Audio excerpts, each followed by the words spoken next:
उत्तर प्रदेश के कौशांबी से एक और लव जिहाद की कहानी। आरिफ समेत 112 लोग बने आरोपी।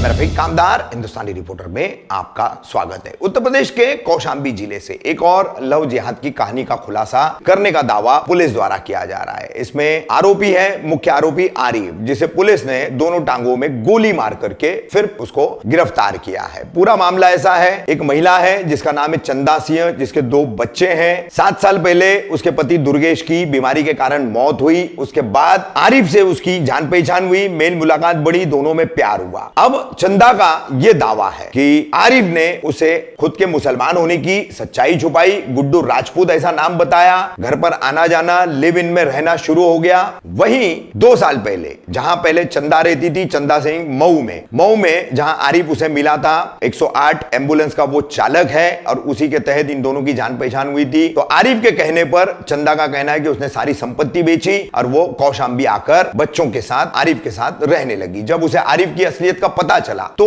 उसने अपनी मां को यह सारी सच्चाई बताई और कहा कि आरिफ जैसे ही उसको अपने गांव मिर्दहन का पूरा ले गया तो वहां पर लगभग गांव के 100 लोगों ने उस पर जबरन धर्मांतरण का दबाव बनाया। धर्मांतरण से इनकार करने पर उसकी पिटाई भी आरिफ और अन्य लोगों ने की। अब इस पूरे मामले में आरिफ के और आरिफ समेत 12 लोगों को इसमें नामजद किया गया है और 100 अन्य लोगों को भी अभियुक्त बनाया गया है। यह है चंदा सिंह की लव जिहाद की कहानी और अब उत्तर प्रदेश पुलिस कह रही है कि इसमें वो कड़ी कार्रवाई करने जा रही है। एक तरफ इस तरीके के मामले सामने आ रहे हैं, दूसरी तरफ ऐसे भी मामले आ रहे हैं जिसमें मुस्लिम महिलाएं और युवतियां भी शिकार हो रही है, मगर उन्हें किसी भी तरह का लव जिहाद जैसा कोई टैग नहीं लगाया जाता। एक साधारण अपराधों की सूची में या क्राइम की इंसिडेंट्स में उसका शुमार करके उसको खत्म कर दिया जाता है, मगर न्याय देना दूर रह जाता है।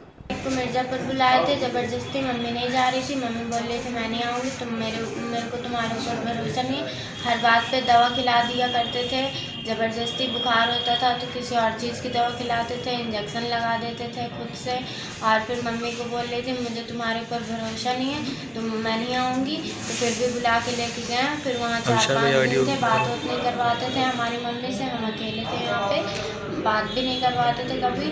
हर टाइम बोलती थी मम्मी से बात करवाई मेरी, तो बोलते मम्मी से बात करके क्या करूँगी। फिर उसके बाद 14 या 13 तारीख को मेरी मम्मी से बात हुई, हम लोग स्कूल नहीं गए। तो मम्मी बोल रही थी तुम स्कूल क्यों नहीं गई। फिर वही 5-6 मिनट बात हुई। उसके बाद शाम को फ़ोन करके 8 बजे बोलते हैं कि तुम्हारी मम्मी की तबीयत बहुत ज़्यादा ख़राब है। तो मैंने बोला बात कराई मम्मी से, तो बोल रहे हैं कि बात फ़ोन दिए, मम्मी हेलो बोली। उसके बाद मम्मी कुछ बोलने लगी तो फ़ोन दूर ले जाके बोलते देखो तुम्हारी मम्मी ऐसे बड़बड़ा रही है। फिर उसके बाद फ़ोन कट कर दिया और मतलब ज़बरदस्ती मार वार दिए, फांसी उसी शायद ऐसे लगा के। और फिर 2 बजे अंतरण कराने और उसका विरोध करने पर एक युवती की निर्मम हत्या किए जाने के संबंध में कल थाना पश्चिम सरीरा पर एक अभियोग पंजीकृत किया गया था। उसका जो मुख्य अभियुक्त आरिफ है, उसके मिलने की सटीक जानकारी पर पुलिस बल पहुंचा था। वहां उसने अपने बचाव में और पुलिस पर जानलेवा हमला किया था और तमंचे से फायरिंग की थी। क्रॉस फायरिंग में उसके पैर में गोली लगी है, जिसे जिला अस्पताल लाया गया है और यहाँ हम लोग जो भी नियमानुसार कार्रवाई है वो कर रहे हैं। क्या जिले से भागने के फिराक में गए? हाँ, वो यहाँ से इस जनपद से नाव के रास्ते से भागने के प्रयास में था। पुलिस को सटीक सूचना मिली थी, उसी आधार पर पुलिस गई हुई थी। सर, जो धर्मांतरण का मामला आया था तो क्या सही मतलब इसका मुकदमा लिखा गया है? बिल्कुल सही मुकदमा लिखा गया है। उसके अभी तक की विवेचना से उसके सारे प्रमाण और साक्ष्य मिल रहे हैं और इसमें हम कठोर कार्रवाई करने जा रहे हैं।